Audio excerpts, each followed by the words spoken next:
Are you comfortable?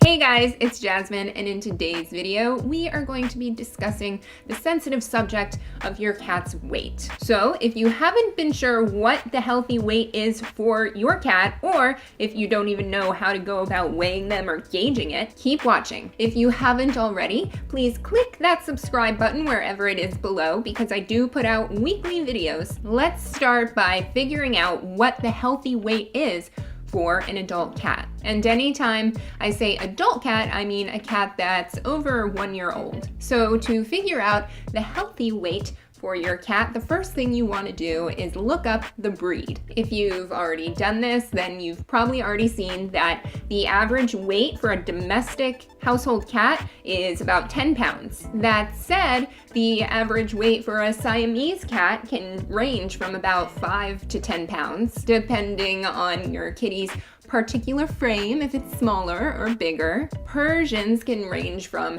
7 to 12 pounds. Maine Coons, which are those giant cats that you always see people holding up that look huge, can average at about 25 pounds. I don't know exactly what breed puppy is. If you have any insight on this, please leave it in the comments below, because I'd be super interested to hear. But I've always considered him, and my vet always said that he's some kind of tabby mix. And although technically he's a domestic cat, if Puppy was 10 pounds, he would look pretty sickly. He also tends to have a bigger, more muscular frame, especially for what is considered to be a typical domestic cat. And so Puppy's healthy weight is 13.5 to 14 pounds. That might not sound like much, a half pound, but the smaller creatures that you're dealing with, the bigger difference even that little bit makes. So a good place to start is just by Googling your cat's specific breed and seeing what the average weight is for that breed and starting from there.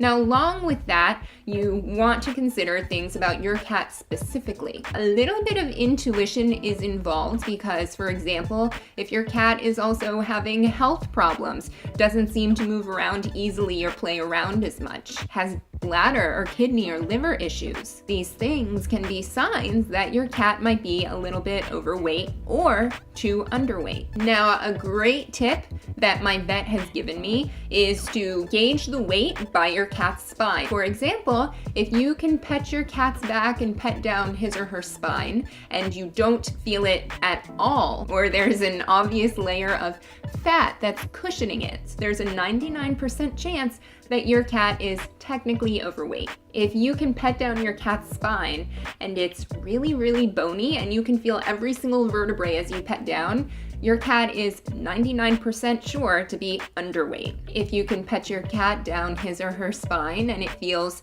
just about right with a thin layer of skin over it, not too bony, but you still can feel it, then your cat is likely to be a healthy weight. It's kind of like the kitty version of Goldilocks and the Three Bears. Another way to check and see if your cat is of a healthy or average weight, in addition to checking its breed, gauging things there, and petting down the spine, is simply to pay close attention. Like I just mentioned, if your cat looks overweight, your cat is overweight. And as a consequence, eventually your cat is likely to show the health issues and symptoms that obesity typically always results in. I know cats are cats and humans are humans, and sometimes I'll get comments like, you can't compare cats to humans. But the thing is, it's really easy to understand if you try to. If a human being is obese and carrying too much weight and putting too much pressure on his or her body and basically overwhelming his or her body with consumption, likely combined with not being active enough, then the consequences will follow with your body reacting because it wants to regain this normalcy and this balance of what is considered to be standard average health. So these reactions can include things like diabetes, like high cholesterol, like cardiac issues, coronary issues, like sleep issues, digestive problems. Basically, all of the things that become chronic, which should just be a signal right away that something needs to change. Bringing it back to the cats, this is why I often talk about how free feeding is not ideal and is actually really, really harmful. Never mind free feeding dry, raw kibble. This is why playing with your cat is so important, or getting two to make sure they have playing buddies. And if you don't know about raw feeding for cats and how to make homemade raw cat food, I'll put a link to my cat stuff playlist up there, because this is something that won't only encourage them to maintain great health and a healthy weight, but live a longer life as a result. Again, comparing it to humans only because it might help you gain a better understanding, but when was the last time you saw a truly clinically obese person live over the age of 70? You don't see that often, and it's for good reason. Now, if you actually want to try weighing your cat, then good on you, because that might be a little bit of a battle. But I do have a pretty simple trick that's not really a trick, but I thought I'd share it anyway. So if you're having a hard time getting your cat to just gently sit on the scale and be patient and wait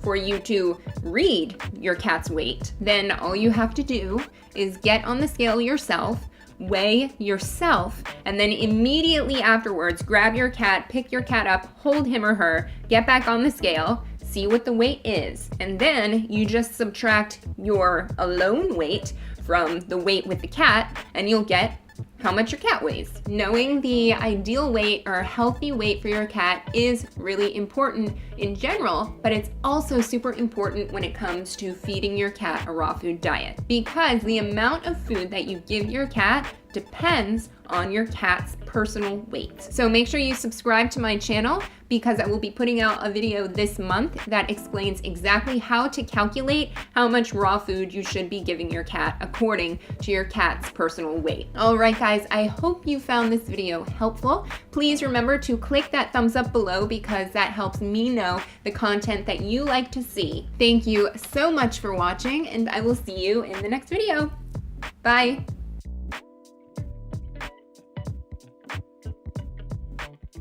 Ooh, real quick, grocery store tour guide, holistic fitness starter guide. This is full of a ton of things. It's great for kids. I think it's great for people going off to college. Of course, the holistic fitness starter guide, which is a breakdown of my approach when it comes to feeling your best, feeling your healthiest. It's on Amazon. I'll leave a link in the description below. Okay, that's it.